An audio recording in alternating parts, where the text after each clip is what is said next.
Welcome to an overview of the contents of Level 1 Units, Module 7. This module will outline many of the activities commonly found in each Level 1 unit that are designed to teach the Super 20 foundational skills. Let's review the Read It Once Again pyramid of educational learning. All Level 1 units are based on foundational skills found at the bottom of this pyramid. If children are missing concepts in any of these areas, they will have difficulty learning higher academic skills. This is why Read It Once Again places a systematic, intentional, extended focus on the foundational skills in every Level 1 unit. Every Level 1 unit contains over 100 activities. 60% of these activities are based on the Super 20 foundational skills. The other 40% are based on the theme content of the storybook. This assures that every Level 1 unit will address the Super 20 foundational skills, and it will also provide a variety of new motivating activities exclusively found in each unit based on the content of the storybook. This training module is designed to help you navigate through a Level 1 unit to become familiar with the consistent organization combined with Read It Once Again teaching strategies. Most people are familiar with the story The Very Hungry Caterpillar by Eric Carle. We've chosen our Level 1 unit based on this story as a sample to represent an overview for all of Level 1 units. How are the units structured? Each Level 1 unit is structured in the same format. These 9 tabs and sections are consistently found in every Level 1 unit. 1. Introduction. 2. Speech and language. 3. Cognitive. 4. Motor. 5. Daily living. 6. Socialization. 7. Music and rhymes. 8. Assessment tool and parent letters. 9. Graphics, lesson plans, and grids. The introduction will provide you with teaching tips and suggestions for implementing your unit. An important piece of the information included in every introduction is called At a Glance, and it's found on page 15. At a Glance is a quick summary of the vocabulary used throughout the story. It first lists the nouns, objects, and adjectives. Then it will give you the verbs, action words, or adverbs. It then lists the teachable concepts which will relate to the 20 foundational skills. It is the engine that drives the rest of your unit. At a Glance will also list the primary colors of objects found in the story. Listing the colors will help you find and teach the primary colors for children to identify as you read the story. This list can also help determine which objects and colors to use when planning the easel painting activity. This is the list of speech and language Super 20 foundational skills that will be addressed in the speech and language portion of every Level 1 unit. The first page following the Domain tab, in this example it's Speech and Language, will always provide a list of goals. These goals often correlate with some of the child's IEP goals. Teachers and therapists choose the goals that best meet the individual needs of each child. These speech goals focus on language skills that are emphasized when reading The Very Hungry Caterpillar. Repeat stories and rhymes based on the individual needs of your students. Bring vocabulary and story content into every activity. This is a powerful tool to help students learn and develop a positive attitude towards books and literature. Receptive language is the ability to understand what we hear. Expressive language is the ability to put our thoughts into words, phrases, and sentences. The ability to point to objects pictured in the story uses receptive language, the ability to understand what we hear. The ability to name objects pictured in the story uses expressive language, the ability to put our thoughts into words, phrases, and sentences. Whenever possible, we give teachers or therapists the opportunity to identify if the child has mastered a skill receptively or expressively. Following the goals for each domain are a variety of activities to help children practice those goals and foundational skills. Each activity contains a detailed lesson plan. Read It Once Again lesson plans are consistently in the same format. It will first list the domains addressed in this activity. There may be several domains listed for one activity, and language is consistently found in every activity in every domain. Next, you will find a list of goals for the activity followed by a list of materials needed. Instructions are often tiered to meet the individual needs of the children in your class. The first activity in every Level 1 speech and language section will always be object identification cards, also used as sequencing cards. In this case, Activity 1 ensures that children can identify objects or characters in the story before asking them to use pictures to sequence. You may need to use receptive skills and point to objects that you name before expecting children to use expressive language that requires them to name the objects. Once the child has mastered receptive skills and can label objects, then it's appropriate to move on to the next level, Activity 2. Activity 2 is the next tier that uses the objects and characters to sequence the story. You may use these cards in a group activity combining Activity 1 and Activity 2 to meet the individual needs of each student. Joe is going to be asked to point to a leaf, receptive language. You will ask Karen to name an object, expressive language. Jace will select the next picture to continue the correct sequence in the story, sequencing. Following the instructions, Read It Once Again will also provide a list of suggestions to motivate children and enhance the activity. Following the written lesson plan, your unit will provide whatever visual graphics are necessary to complete the activity. There are black and white graphics in your unit's 3-ring binder. Every unit comes with a CD containing all of your graphics in color and in black and white for you to print as often as necessary. This allows you to be creative and invent your own activities.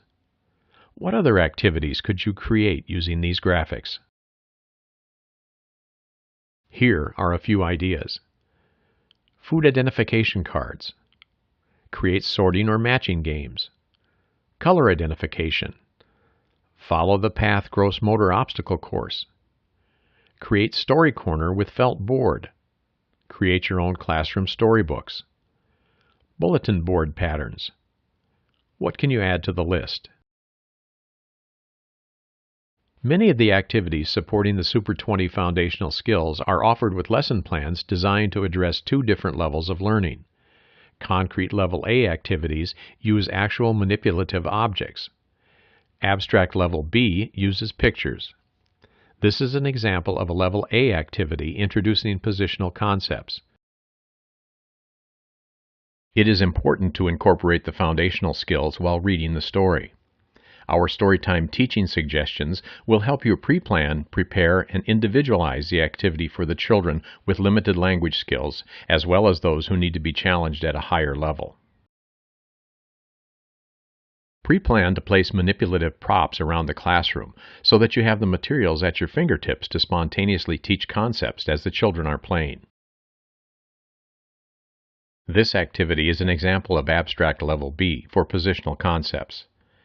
Be sure the child can label the objects before asking him or her to identify the positions.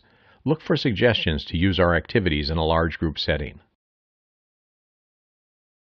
Look for suggestions to use our activities in small group settings.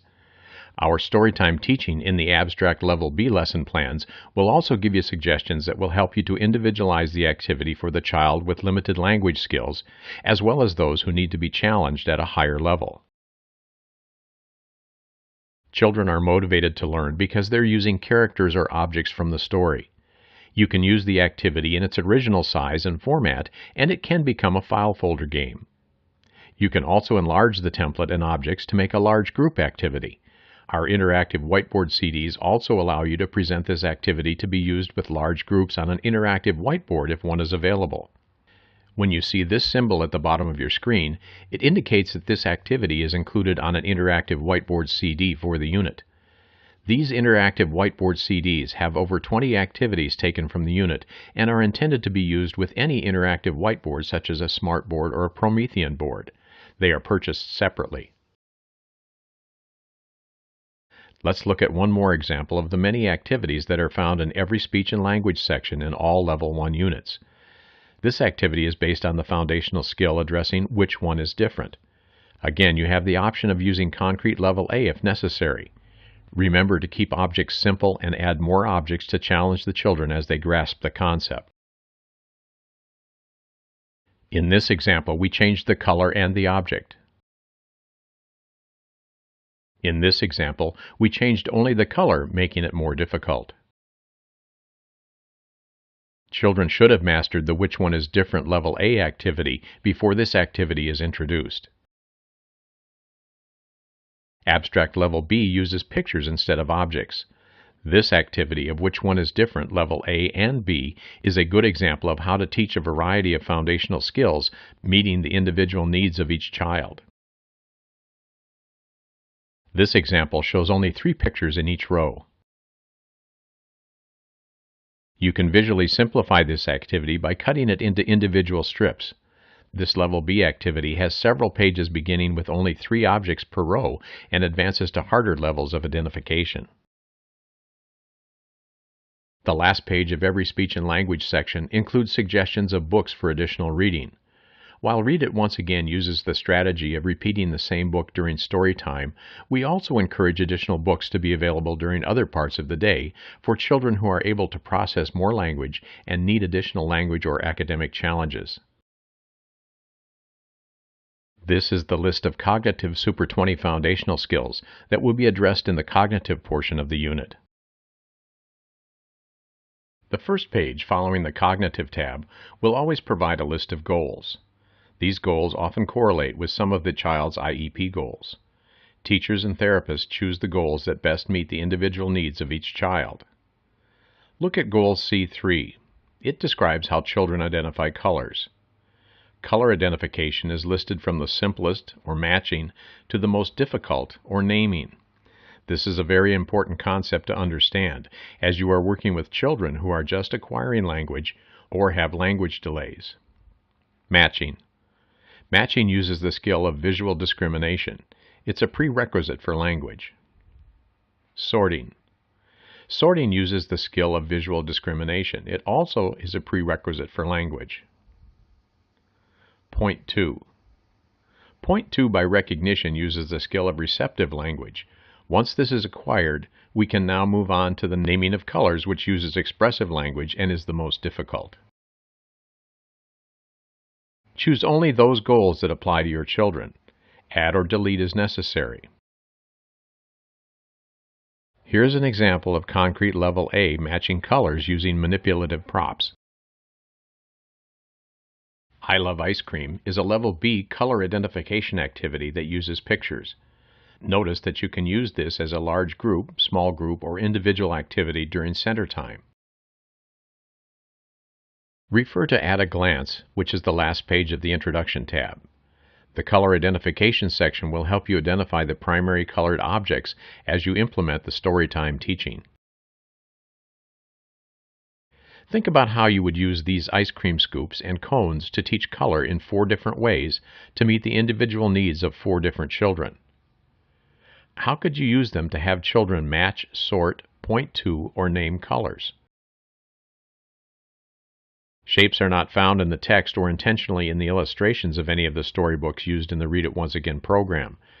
Children are motivated to learn shapes because in our unit activities they are presented along with a character or object from the story. In The Very Hungry Caterpillar, the shapes are placed on the apple.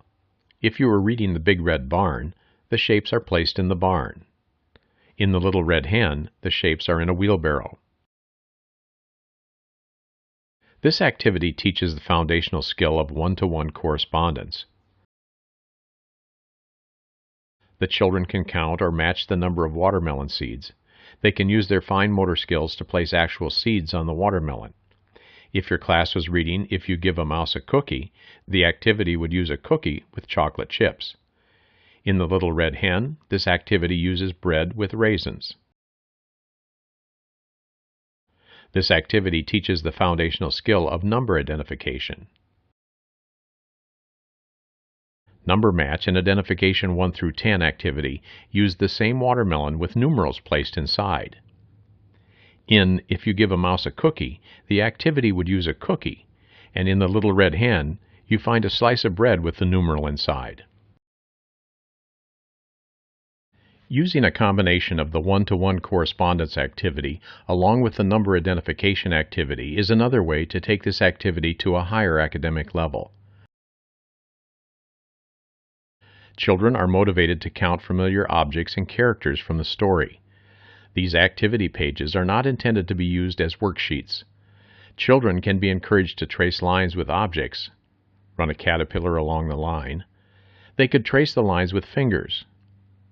Try using puffy paint, glitter glue, or wick sticks to create a tactile, hands-on activity. We encourage teaching left-to-right progression. Start on the star and end on the circle. This is a good activity to see if your students are able to not only count and match numbers, but are also able to cross midline. Every unit contains puzzles to practice visual discrimination skills. The graphics used are familiar objects or characters found in the story. The image is divided into 4 sections with an empty outline template for reconstructing the image. Cut the color image into 4 pieces along the dotted lines. Using the graphic and word format on your color CD, you have the ability to right-click on one of the dotted lines and delete it to create a simpler 2-piece puzzle. To make the puzzle more challenging, you can use the CD to right-click on one of the dotted lines and copy it to add more lines and puzzle pieces. Removing the blank template outline will add another level of difficulty. For higher functioning children, you can remove all of the dotted lines and let them draw straight or curved lines to create their own puzzle pieces. Language skills are included in all of these gross motor activities, which can be found in every Level 1 unit. They are crawling, walking, running, hopping, skipping, crossing midline, dancing and movement, tossing, and catching. Share these goals and activities with your physical therapist. It makes it easier for them to provide therapy within the classroom and reinforces language and foundational skills included with each unit. This eggs on a leaf tossing activity is found in the gross motor section, but look at the domain found in this lesson plan. There are also goals for language, cognitive, and socialization. This is a perfect example of how the domains overlap and that language is incorporated into every activity throughout the entire unit. Providing a simple visual cue of footprints helps children to know where they need to stand.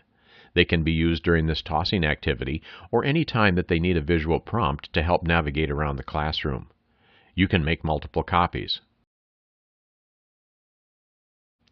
In Module 4, Tips and Techniques for Using Read It Once Again's curriculum units in your classroom, we discussed the importance of painting objects or characters from your story on an easel.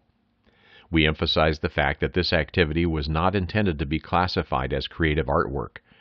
Here is the lesson plan with goals, materials, instructions, and suggestions to help you remember which foundational skills are being addressed in this activity. In the motor section, gross motor activities are presented first.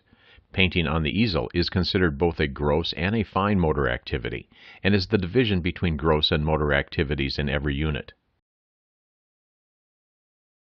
Language skills are included in all these fine motor activities, which can be found in every Level 1 unit. They are cutting, painting, lacing, pasting, folding, and pre-writing. These fine motor goals are located on the first page of the motor section on the back of the Gross Motor Goals page. Share these goals and activities with your occupational therapist. It makes it easy for them to provide therapy within the classroom and reinforces language and foundational skills included in each unit. Caterpillars in a Cocoon is a cutting pocket activity. Even though it is a fine motor activity, if you look at the domain in this lesson plan, you will see that again the domains overlap and there are goals for language and cognitive skills as well. To create a pocket, cut the cocoon square, fold on the dotted line, and glue the sides together to make a pocket.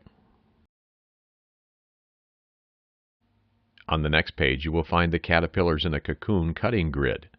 The grids are designed so that you can give a child a strip of 5 caterpillars and they only need to cut a 1-inch line to create the caterpillar squares.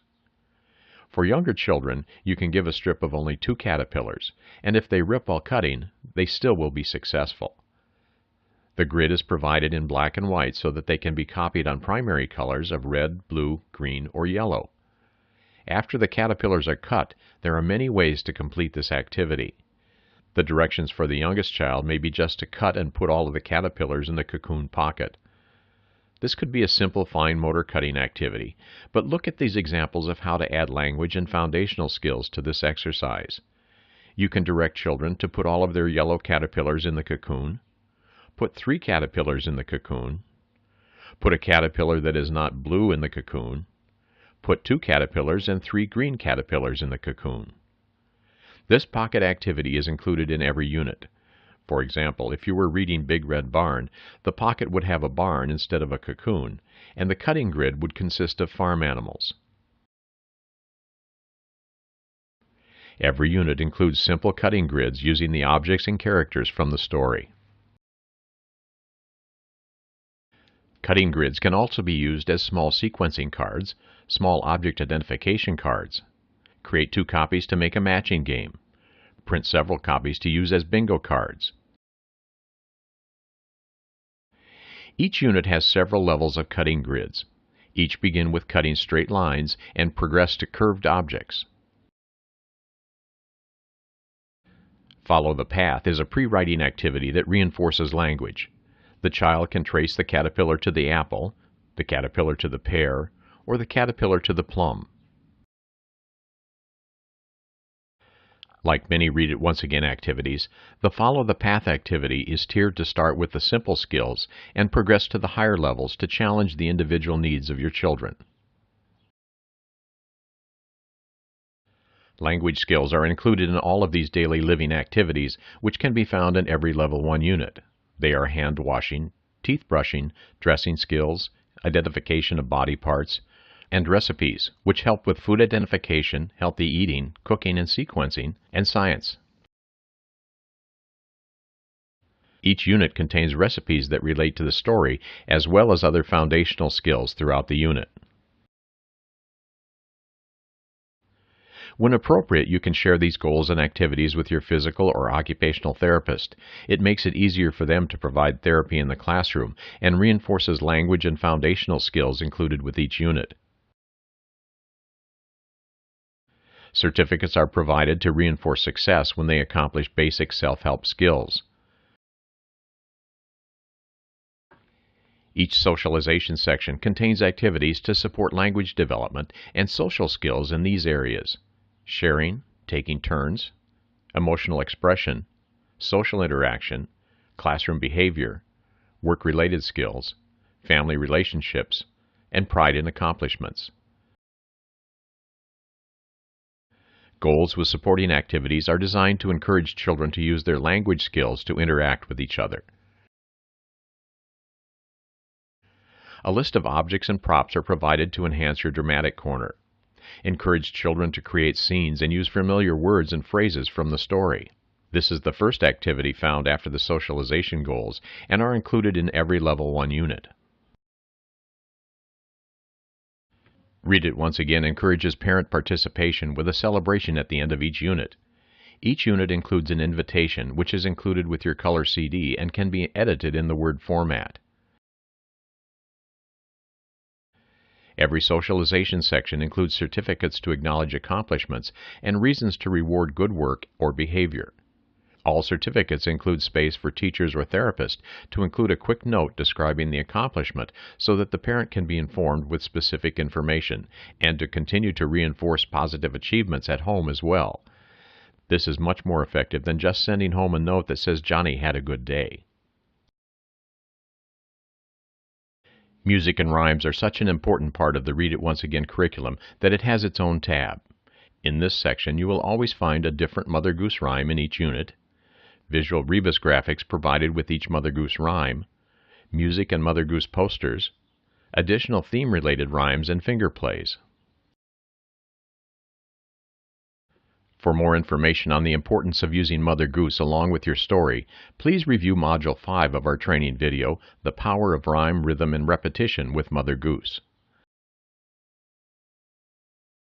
Every rhyme is presented in a rebus format and is intended to be shared with parents. Individual rebus cards are provided to practice object identification and sequencing skills. Each unit provides visuals and the text to create a poster representing the rhyme. Use the poster along with your rebus cards. Under the Assessment Tool and Parent Letter tab, you will find a letter to introduce the unit, a letter to conclude the unit, at a glance identical to the one found in the introduction, the goals and objectives for all domains, and an assessment checklist for all the goals and objectives. Here is an example of the introductory letter, at a glance, and goals for the Very Hungry Caterpillar. All goals and objectives are included on the CD in Word format. Teachers can delete the goals and objectives not needed, and they can add others. The introductory letter is also included on the CD so that you can add information or edit in different languages. This creates a parent-friendly form for communications. The parent letter, used to conclude the unit, provides a 1 to 5 rating scale. Teachers can use this rating scale to inform a parent about student progress. Sending home a copy of the storybook along with the letter and the progress goals will help parents to continue to reinforce foundational skills as they read with their child at home. Storybooks can be purchased through the Scholastic Literacy Partners program at a 43% discount using the Read It Once Again account LP1984. On the last page of every unit is a copy of this assessment grid. This provides a simple way to record children's progress throughout the month. Graphics, lesson plans, and grids is the last tab in each unit. It contains graphics found in the unit, 1 month of lesson plans, lesson plan grid, a painting grid, and an assessment grid. Graphics found in this section can be used to help create bulletin boards, outlines for easel paintings, or for any classroom needs. The empty lesson plan grid is included with every unit to allow you to plan for the individual needs of the children in your classroom. This is an example of the first week of lesson plans based on the story, The Very Hungry Caterpillar. Activities are coordinated across all domains for each day. The lessons are leveled, beginning with the simplest from the first week and gradually becoming more complex. These lesson plans provide a scope and sequence for mastering the foundational skills. Read It Once Again emphasizes the importance of painting on an easel using the objects, characters, and colors found in the unit. This grid is a tool to help teachers record who has painted and which objects they have completed. On the last page of every unit is a copy of this assessment grid. This provides a simple way to record the children's progress of goals during the month. Here is a sample of how your assessment grid might look. The child's name is listed along the side. You print the goals for your first week or month across the top. Printing multiple copies allows you to change the goals when necessary. We suggest that you position the same checklist in several locations around the classroom, allowing you to quickly record progress immediately as you work with the child, rather than having to rely on your memory at the end of the day or even at the end of the week. You may encourage your assistant or therapist to record information on this grid as well. Congratulations! You've completed Read It Once Again's curriculum training, Overview of the Contents in a Level 1 unit, Module 7. You are now ready to advance to Read It Once Again Curriculum Training Module 8, Overview of the Contents in Level 2 units. This ends Module 7.